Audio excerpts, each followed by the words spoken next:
The Trump administration is expected to revoke the visas of some 200,000 people currently in the U.S.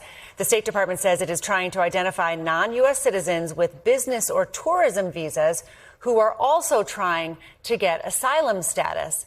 The administration argues short-term visas are only intended for temporary stays. A spokesperson for the State Department told NBC News, quote, "Under President Trump and Secretary Rubio's leadership, we are making clear that a visa is a privilege, not a right." Joining us now, NBC News senior Homeland Security correspondent Julia Ainsley. Julia, we know the Trump administration has been pushing to remove non-U.S. citizens from the country. What's the latest behind this move? Well, this move could help them accomplish two goals. One is being able to boost those overall numbers of deportations.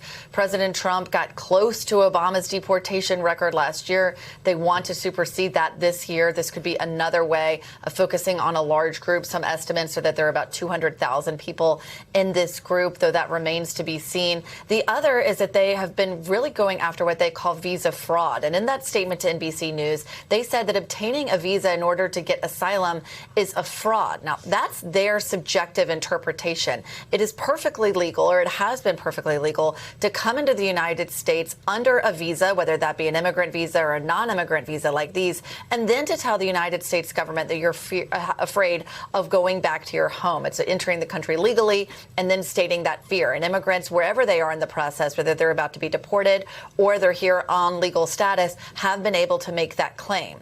Because asylum is something you do when you're in the country, not when you're outside of the country. That would be filing for refugee status.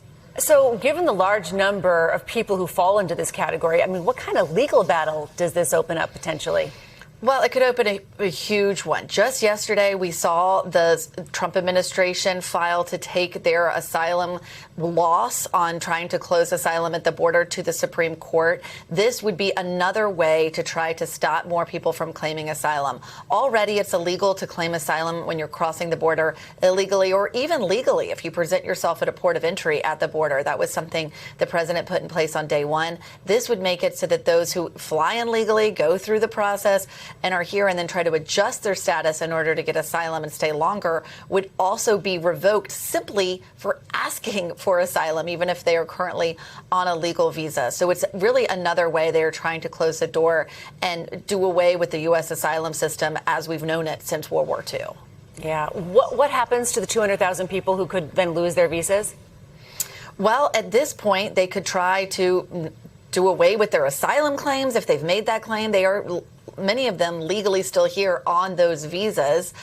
This is really something that where people who were following the rules, following what their attorneys told them they could do under U.S. immigration law, are now afraid they could have their visas revoked. They would find out their visa is revoked before they would be arrested for deportation. So the Trump administration would argue if their visa is revoked, they could make the choice to go home before they're arrested.